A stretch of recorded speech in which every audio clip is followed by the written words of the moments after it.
The latest in the Halo mega franchise is Spartan Assault. It's a pretty straightforward top-down twin-stick shooter for Windows 8, Windows 8 phones and tablets.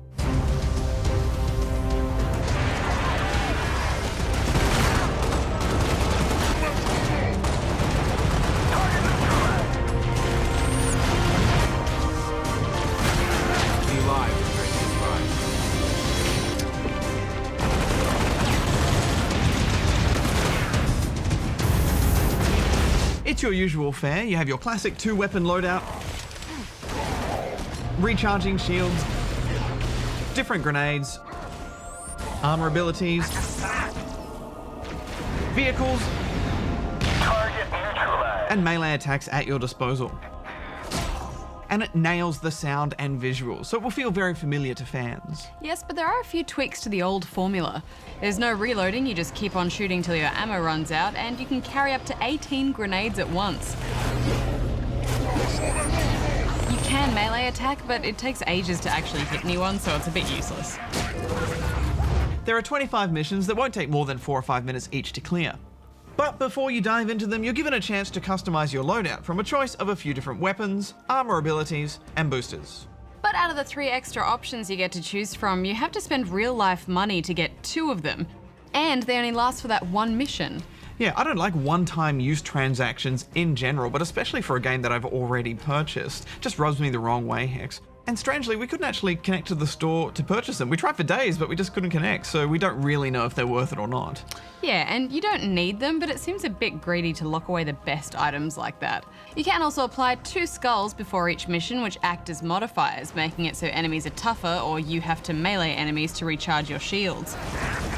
And they'll give you a bit of a boost to the XP gain in each mission, as well as add a bit of extra challenge if you want to go back and replay levels. And some of the XP that you earn carries over into your Halo 4 campaign.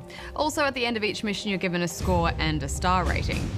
Getting multi-kills and playing well gets you more points, and getting a gold star can be pretty tricky, so it's a good little game to bust out at a bus stop to try and set a high score with. There is a story too. The fighting started when a splinter sect of Covenant ignored the ceasefire of 2552. The game takes place during the first major attack from the Covenant, after the truce was struck at the end of Halo 3, following the efforts of Spartan Sarah Palmer, who fans will recognize from Halo 4. Spartans Davis and Palmer were both stationed on Dratheus 5's moon at the time of the first attack. There are a handful of nicely animated motion comics that tell you a little bit more about what happened during the battle, but it's pretty minimal. Outmanned? Outgunned? Spartan Palmer didn't see it as a problem. How about you? There isn't really any dialogue or character development though, so those hoping for some epic Halo story better check those hopes at the door. It is a bit weird that this isn't on Xbox at all. That's where Halo's home is. Do you think fans will be up in arms about this? I don't know about up in arms, but it does seem like a bit of a ploy to boost sales of Windows 8 and Surface tablets. What I found really strange though is that it's a twin stick shooter, and yet none of the platforms they've released it on have proper twin sticks. I mean, sure, there are virtual sticks on mobile, and they claim to be adding controller support to the PC version, but really that should have been there from the beginning. Yeah, it is an odd one. Final thoughts, Hex? It's a decent shooter, even though it feels like a mobile game. I still had a lot of fun with it. I'm giving it 7. I don't think Halo fans are going to be missing out on too much if they don't play this game. I think it's all right. I'm giving it 6.5.